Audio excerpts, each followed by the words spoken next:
आज हम इस वीडियो में बात करेंगे कक्षा 9th के लिए विज्ञान यानी भौतिक विज्ञान के अंतर्गत आने वाला एक चैप्टर है गति।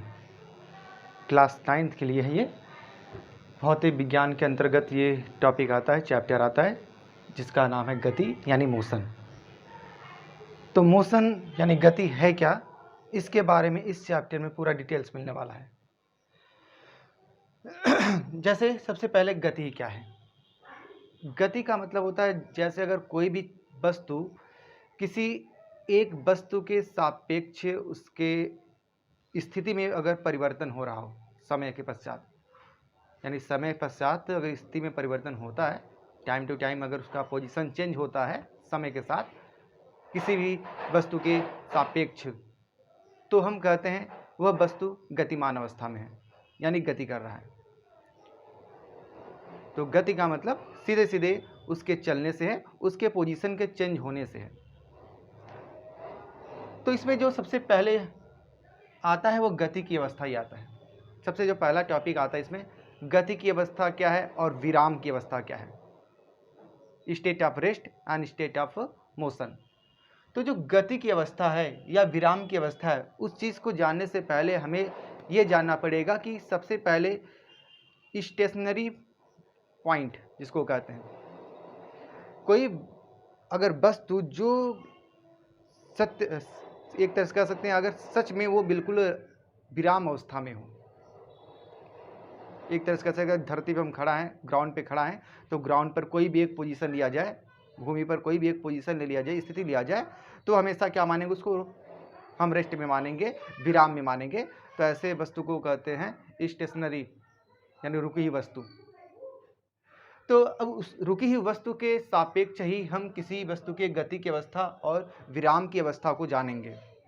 उस रुकी हुई वस्तु के आधार पर ही गति की अवस्था और विराम की अवस्था को हम लोग जानेंगे।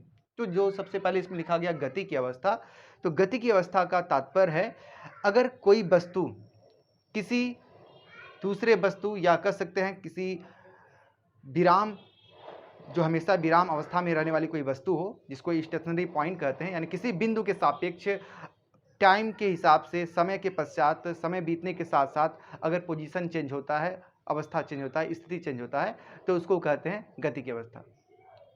यानी समय के पश्चात, समय बीतने के साथ साथ अगर वस्तु की स्थिति में परिवर्तन लगातार होता रहता है, तो उसको हम लोग कहते हैं गति की अवस्था। और इसी का उल्टा होता है विराम की अवस्था, जिसमें यह जानेंगे कि किसी बिंदु के सापेक्ष अगर कोई वस्तु समय बीतने के साथ साथ, यानी समय बीतता रहे लेकिन उस वस्तु का जो स्थिति है वो बदल नहीं पा रहा है, तो उसको कहते हैं विराम की अवस्था।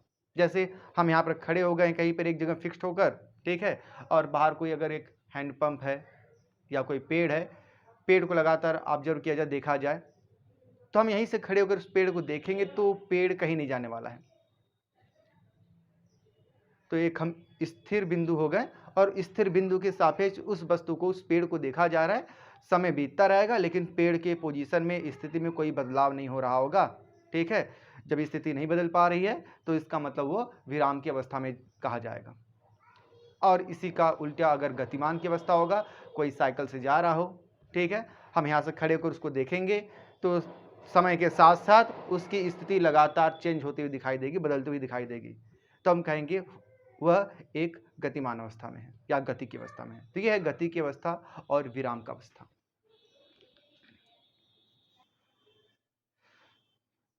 अब हम आगे बढ़ते हैं। विराम की अवस्था और गति की अवस्था के बाद गति की सापेक्षता पॉइंट है, गति की सापेक्षता। गति की सापेक्षता क्या है? जैसे हमने कहा कोई वस्तु गतिमान अवस्था में या विराम अवस्था में है।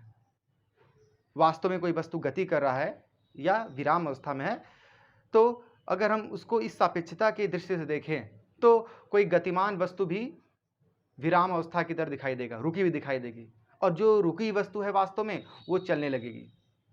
फॉर एग्जाम्पल उदाहरण लिया जाए, अगर हम गाड़ी में बैठे हैं, लेकर गाड़ी चल रहे हैं, ठीक है, आसपास किसी पेड़ को देखा जाए तो पेड़ लगातार पीछे भागता हुआ दिखाई देगा। तो पेड़ वास्तव में तो विराम की अवस्था में है, रुका हुआ है, स्थिर है एकदम, परंतु जैसे ही हम गतिमान होते हैं तो एक गतिमान होने के कारण, मेरे गतिमान होने के कारण हम उस कार में बैठकर, गाड़ी में बैठकर उस पेड़ को अगर ऑब्जर्व करते हैं, देखते हैं, तो वह भी गति करता हुआ दिखाई देता है। तो पेड़ वास्तव में तो गति नहीं कर रहा है, लेकिन वो भी गति की अवस्था में दिखाई देने लगता है। तो इसको कहते हैं गति की सापेक्षता। यानी कोई वस्तु किसी दूसरे वस्तु के सापेक्ष वो गतिमान अवस्था में भी हो सकता है, किसी और के सापेक्ष वो विराम अवस्था में भी हो सकता है। जैसे पेड़ को हमने स्थिर होकर, खड़े होकर देखा एक जगह से धरती पे, तो वह वास्तव में विराम अवस्था में दिखाई दे रहा है। लेकिन अगर हम उसी पेड़ को चलती हुई गाड़ी में से देखें, तो वह पीछे भागता हुआ दिखाई देगा काफ़ी तेजी से, वो एक गतिमान अवस्था में हो जाता है। इस चीज़ को कहते हैं गति की अवस्था। यानी इसका सिंपल सा तात्पर्य यही है कि कोई वस्तु गतिमान अवस्था में है या विराम अवस्था में है, वो उस बात पर निर्भर करेगा कि हम उसे कैसे देख रहे हैं, किसके सापेक्ष देख रहे हैं। ठीक है, जैसे कोई गतिमान वस्तु को ही उदाहरण में लेते हैं। एक कार में हम पीछे बैठे हैं और दूसरा कार कोई आगे जा रहा हो। अगर कार की रफ्तार बिल्कुल सेम हो, दोनों कार की रफ्तार सेम हो, तो जो आगे कार देखेंगे हम, वो हमें बिल्कुल रुका हुआ दिखाई देगा, क्योंकि उसका पोजीशन बदल ही नहीं रहा होगा, वास्तव में वैसे का वैसे दिखाई दे रहा है, उसका पोजीशन में कोई बदलाव नहीं हो पाता है। तो वास्तव में तो वो चल रहा था, वास्तव में तो गति तो कर रहा है, लेकिन मेरे कार के दृष्टिकोण से देखा जाए, मेरे सापेक्ष देखा जाए, तो अगला कार बिल्कुल विराम अवस्था में दिखाई देता है। तो इसे कहते हैं गति की सापेक्षता।